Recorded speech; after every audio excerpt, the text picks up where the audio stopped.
Hello, ladies and gentlemen. The latest international break has just ended, where we finished up the Nations League group stages along with friendlies from all across the world, which only means one thing. It's time for another World Cup prediction video. Now, this is the third one I'm going to be uploading on this channel, and I don't think it's going to be my last. We are still over a month away from the tournament. There still could be potential injuries. We don't know the confirmed squads yet. Form of each of these players can definitely sway throughout this month and a half. But without a doubt, I'm going to be making a decent amount of changes compared to my previous updated predictions, because a lot's happened for some of these national teams, and we've seen some of them excel or decline very much throughout this international break. I know everybody has their own view about these friendlies during the international break. Some don't care about them. Some don't view it as any signs of weakness for their team. They're still staying hopeful, but you can't help but take these into consideration for the predictions. It's a great assessment to see how fresh each squad is looking. There are some teams I'll definitely weigh this international break over others, because obviously form is temporary, and this is just a prediction video. So as always, let me know your thoughts in the comments below. Let's try to hit 5,000 likes for this video. Now, before we dive into Group A, we got to talk about our sponsor that I know many of you will be interested in, Nerdy Tips. Nerdy Tips is a platform which offers football predictions generated with artificial intelligence and machine learning algorithms. If you aren't really sure with what I have to say in this video and you want to increase your chances on betting, then you should definitely check out this site. This website offers a few sections, such as the bet of the day. Here you're able to see the matches with the highest trust for the best tip. Every match has a tip, known as the best tip, which is essentially the safest outcome for that certain match. All the matches from this section have a trust higher or equal to 90% and has a success rate of 72%. There's also the hidden win section, where each day the website offers 10 matches for you to predict. Once you predict all matches, if you get them all correct, you will win $1,000. Depending on your length of subscription, it will generate more slips. Then you've got the all matches section, where the site still gives their prediction for everything. The success rate in this section is 65%. If you create an account now, you will get a 3-day trial to check out all of these sections for free. So if you want to increase your prediction odds, make sure you go check out the site. I will leave a link to it in the description below. All right, so starting off with Group A, we got Qatar, the hosts, Ecuador, Senegal, and Netherlands. Now, a quick recap of this international break. Qatar lost to Canada 2-0, and then they drew with Chile 2-2. Chile, as we know throughout history, are a decent side despite not qualifying for the World Cup. But at the same time, every country that's participating in the World Cup that recently came up against them in a friendly got a decent result against them. Senegal, the strongest team in Africa on paper, were able to get a win against Bolivia, but then drew to Iran 1-1. Ecuador had two friendlies against two different countries from Asia, both in the World Cup, Japan and Saudi Arabia, and both results finished in a 0-0 draw. Netherlands grabbed two decent wins, one against Poland, which finished 2-0, and one against Belgium, which finished 1-0. This resulted in them topping their Nations League group, also the only team in League A in the Nations League that went undefeated. Not only did Netherlands top their Nations League group in style, they also really experimented throughout this entire Nations League run. And the fact that they still remain undefeated is a very good sign for the national team. I don't see them slowing down anytime soon. This group's actually very doable for them. No offense to these other teams, but I would be surprised if Netherlands can't grab first place. In the first international break of the Nations League, which happened this summer, Netherlands did concede a decent amount of goals, which was surprising because they're known to have a solid defensive unit. But like I said, they were experimenting a bunch, and at the end of the day, they still came in clutch in the attack. Just one draw, 5 wins. You got to give respect to Netherlands. Now for the other three, it's definitely tricky. Most people predicting Senegal to make it to the knockouts as well. But if we're going to compare their previous World Cup performance, they got extremely unlucky, just missing out on yellow cards accumulated because they shared all the same stats with Japan. And there's definitely possibility of luck not going on their side again, because they're in a group with the hosts. There has only been one World Cup where a host nation did not make it to the knockouts. That was South Africa in 2010. Qatar definitely don't look great on paper, so many people ruling them out, but I really can't see some decisions not going their way. They will get some kind of host advantage. I really won't be surprised if either Qatar or Ecuador make it out to that second place spot, to be honest. Ecuador is such a young squad that's going to be filled with energy at this World Cup. They have a lot of amazing defenders actually, such as Hincapie and Estupinian. I definitely think they can make their opposing team's attackers struggle. But I'm going to say that Ecuador finished 4th place, and not because of a skill issue. I think this is a side that can definitely prove themselves. But I do see decisions not going their way. Like I mentioned earlier, I see Qatar just scraping through for that 3rd place spot. and I do see Senegal getting second. For so many people, Qatar is such an easy pick to put at 4th place. I don't think they're going to make it out of the group, but there's no way there won't be some decisions going their way. That's how I see it at the moment. It's really not a bad side either. We could see a beautiful partnership between Al-Moazali and AAvfx. I won't be surprised if Senegal slip, but at the same time, I see them being the chosen ones of Africa to make a potential deep run in this tournament. African teams have never made it past the quarterfinals in the World Cup. With Senegal's team on paper, I think they could potentially be the team. To me, they seem like the destined ones to potentially break that curse. Now for Group B. If you're smart, you wouldn't put money on this group because anything's possible here. We've got England, Iran, USA, and Wales. Yes, on paper, England are the easy favorites, but look at what just happened to them in the Nations League. They were in a very difficult group, don't get me wrong, but they got relegated. And they lost to Hungary twice head-to-head, one time 4-0. I know a lot of England fans are trying to write off the Nations League because, yeah, it didn't go their way, obviously, but this was Gareth Southgate's opportunity to definitely experiment with the squad. He still picked some of his favorites, such as Maguire in the back, when we definitely could have seen other defenders shine. This last international break, they lost to Italy 1-0, which secured their relegation, and then they drew with Germany 3-3 in an absolute thriller of a game. England seemed to finally learn how to convert their chances in that match, which is definitely a good sign, and they can build momentum from there. But there was still a lot to learn from that match. The United States had the same exact friendly scheduled as Ecuador. They played Japan and Saudi Arabia. Now, what this international break has only enforced is how Berhalter, like Southgate, will not stop believing in his favorites. For some reason, he refused to select Jordan Pefok, who has been in incredible form in the Bundesliga this season. The United States are already struggling to find a proper center forward, and Pefok came at a great time to prove that he's worthy of the national team squad call-up. In the Bundesliga so far this season, at the time of this recording, he has 3 goals and 2 assists in 6 matches for Union Berlin. But no, ball that simply went under the radar. USA against Japan looked helpless. No shots on target the entire match. It was just 2-0 short, but Japan were absolutely controlling the game, and it definitely could have been worse than 2-0, based on the way the USA were playing. Yes, there were some injuries like Musa and Weah, but it's just no excuse to not perform when there are still crucial players on the pitch. Saudi Arabia was also a very dull game. Look, they're just friendly, sure, but the United States failed to beat 2 countries from Asia. How are you going to expect to do well in this World Cup group when you're also coming up against another Asian country that did better than Japan in the World Cup qualifiers? Moving on to them, Iran had an incredible international break. They beat Uruguay 1-0, which is massive, and then they drew to Senegal, like I mentioned earlier, 1-1. Iran is one of the biggest talking points about this video, though, because they decided to go back to their manager, Carlos Queiroz. This is the same manager who was in charge in 2018 for the national team. He just left the Egyptian national team after they failed to qualify for the World Cup.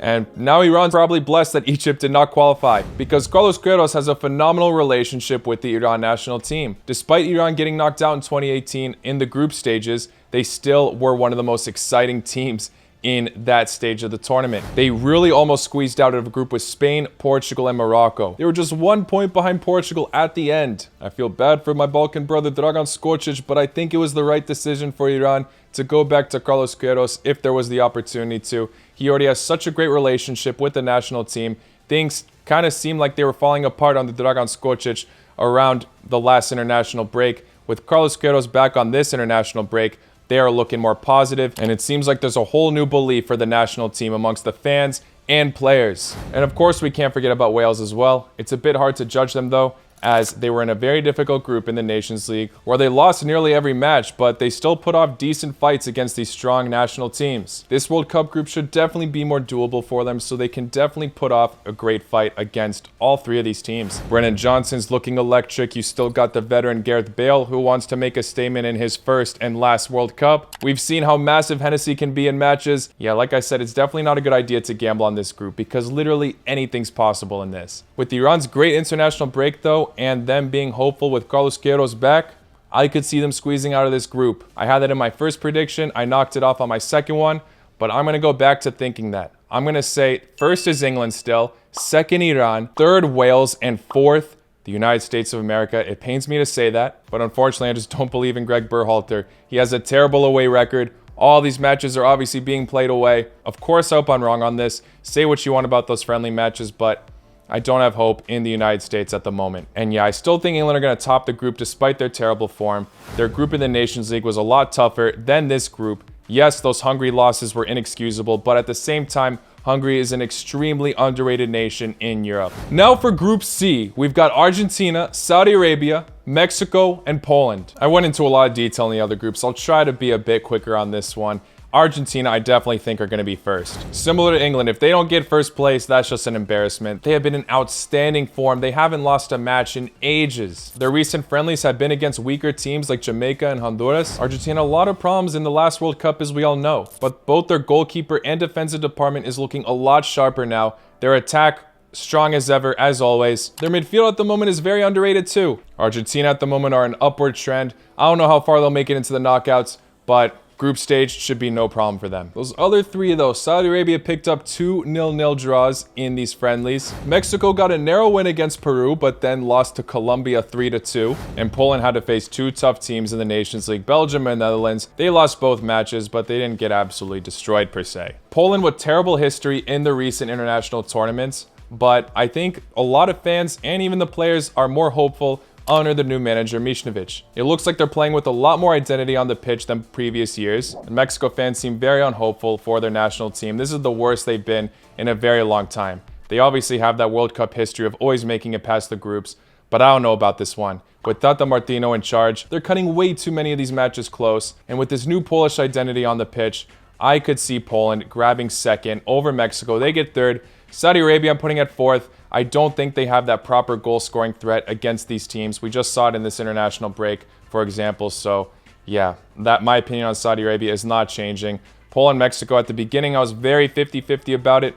But as time goes on, I'm leaning more and more towards Poland grabbing second place instead. Now for Group D with France, Australia, Denmark, and Tunisia. France, for their standards, have been awful recently. Yes, they did suffer a decent amount of injuries, but this squad is known for their amazing depth. They're 1 point shy away from getting the same amount of points as Austria, the side that got relegated in this Nations League group. They were also in the same group with Denmark in the Nations League, and Denmark beat them head-to-head both times. Denmark look very much prepared and determined to beat France again head-to-head, third time in a row.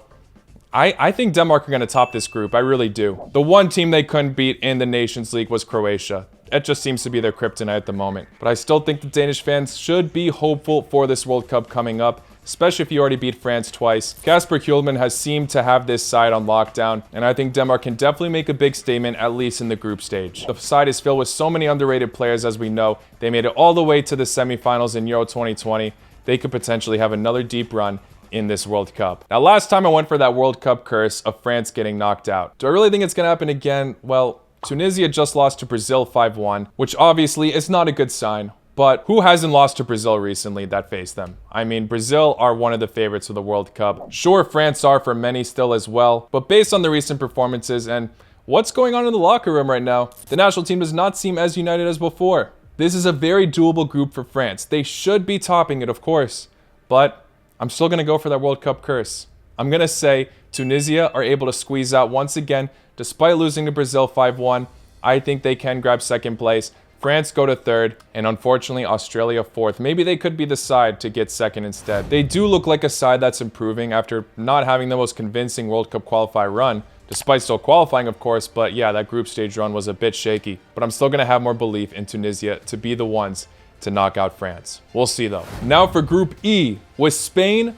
Costa Rica, Germany, and Japan. At first, it just seemed so impossible for the underdogs to come out of this group. Spain and Germany looked like they were only going to continue improving from their mini ruts they had some years back. Despite Spain beating Portugal on the final match day of the Nations League, they still lost to Switzerland 2-1. Germany lost to Hungary 1-0, and like I said, drew with England 3-3. It seems to be a common theme throughout recent times for both of these national teams, where there are some matches where it seems like a goal-scoring threat is not present on the pitch. Whether we're seeing the likes of Morata, Werner, Havertz not in the best form. Of course, randomly they do pull through. Morata did against Portugal at the end. Havertz did against England, but they might not be the most consistent options, and it genuinely could be present in this group stage. especially the likes against Costa Rica. They're going to be coming up against the phenomenal keeper Keylor Navas. This side could definitely challenge those giants. Japan as well. We saw them have a terrific display against the United States, and then a draw against Ecuador. Don't write off this side. We've seen it in the last World Cup. They're very energetic and unpredictable.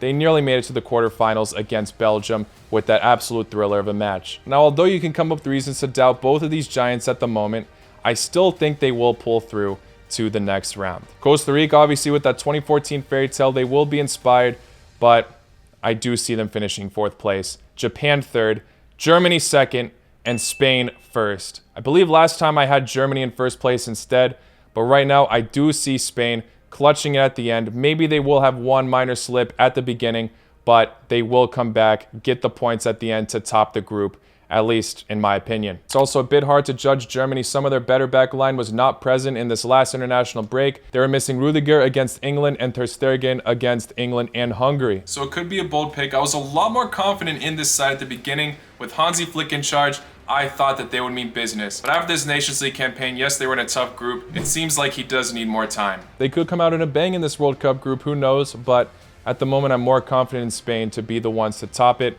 Germany's still making it to the knockouts. I'm not saying they won't succeed in this. Now for Group F, obviously the group I'm going to be watching the most. We've got Belgium, Canada, Croatia, and Morocco. Now, there's a lot to talk about in this group, obviously. Belgium getting 2nd in the Nations League, not being able to win against Netherlands either time. Canada beating Qatar first, then losing to Uruguay 2-0.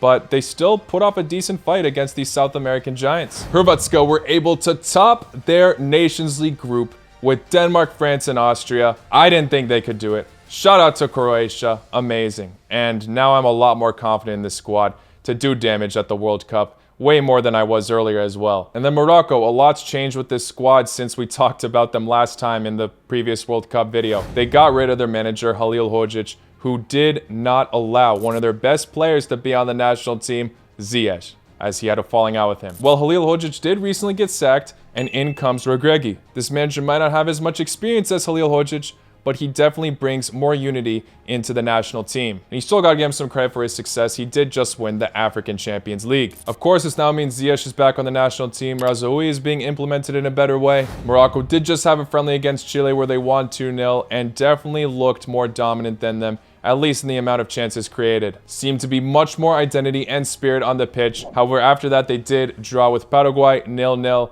Not the most convincing result from a side that didn't qualify for the World Cup, of course, but it's still an underrated one for sure. Now, this group is potentially filled with life. Very hard to call, and one where many people are predicting an underdog to pull through. Whether it's Canada or Morocco, you can make so many arguments for both here. Definitely one of the groups I'm most torn about so far in this video. Maybe as much as Group B. In the past, I doubted my national team a bit too much. And they absolutely succeeded recently. Making it to the Nations League knockouts is a huge success for them. And I think that they're going to dominate their group once again, just like how they did in 2018. Maybe not dominate, maybe they'll slip once, but I still think Croatia can top the group. Many people predicting, making arguments that Croatia is an aging squad. We won't be the same without Mandzukic, Rakitic, and Subasic, but our defense genuinely looks like it has improved since 2018, with the likes of Gvardiol, Šutalo, Stanisic, Sosa, all doing wonders in the Nations League for us. The midfield is still looking elite as ever, with Kovacic, Brozovic, and Modric. Yes, there's no Rakitic, he is missed, but I'm still confident that the midfield can prove to be one of the best at the World Cup. The only thing I'm necessarily worried about is our center forward option. Budimir was selected a decent amount of times, and I think Dalic has got to change that. But the second he brought him off is when we scored against Austria to top the Nations League group with Livaya on the pitch. If Dalic gives up on Budimir, I will be confident that Croatia can top this group. Now for second, it's really tough. Part of me wants to call out a Belgium upset where either Morocco or Canada squeeze through.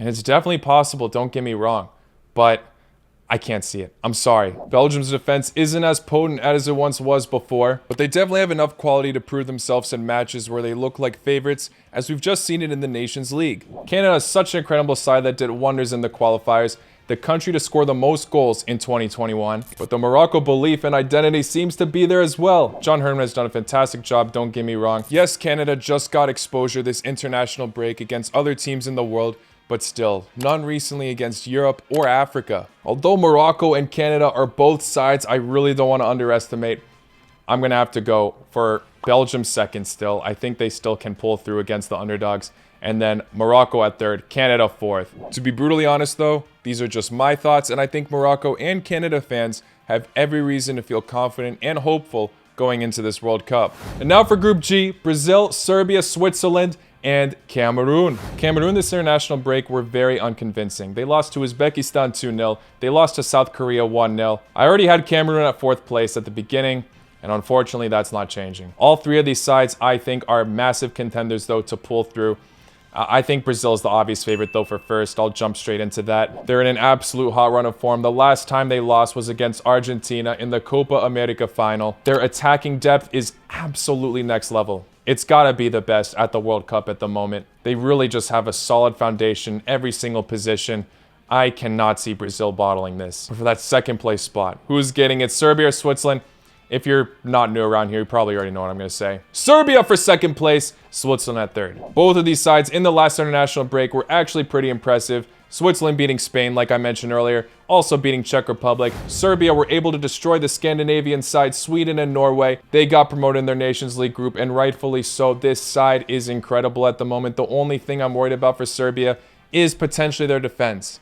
But if they pull through, I think they can grab second place. Their attack is also looking very strong in this World Cup. Mitrovic is still on fire, still killing it for Fulham, even after getting promoted to the Premier League. He was already top goal scorer of the championship, and many people doubted his performances in the top league of English football. Dusan Vlahovic not necessarily excelling under Allegri, but he's still a phenomenal striker. We all know that. I think Serbia can grab revenge against Switzerland after 2018. I don't want to write off Switzerland whatsoever. They're one of the most underrated sides in Europe, and Serbia don't have history backing them up. They have never made it past the group stage in the World Cup since being independent. Won't be surprised if I'm wrong. Switzerland were looking really shaky at the beginning of the Nations League and then very much improved. Looks like they're building momentum, so anything's possible, but I definitely think it's between Serbia or Switzerland. In the last group, we're looking at Group H. We've got Portugal, Ghana, Uruguay, and South Korea. This is a group filled with life as well. Portugal and Uruguay look like the favorites, sure. Portugal, the most stacked squad on paper, every position looking deadly. However, Santos might be holding this team back. Sometimes he plays a bit too defensively. His tactics are outdated for this national team. We just saw him bottle the Nations League on the final match day, losing that top spot to Spain. But with that being said, I still have faith in them doing well in the group stage. Just not sure about those knockout rounds. Now, what I'm worried about for Uruguay is some of their injuries. Araujo, one of their best upcoming defenders, has been injured and could potentially be missing the World Cup. It's not looking good for him, and like I mentioned earlier, Uruguay did lose to Iran in a friendly recently. Obviously, it's just one match, but there's still definite potential for upsets here. Darwin Núñez this season has also been an absolute hit or miss throughout these matches. It's a really interesting squad with so many veterans, while also possessing so much young upcoming talent.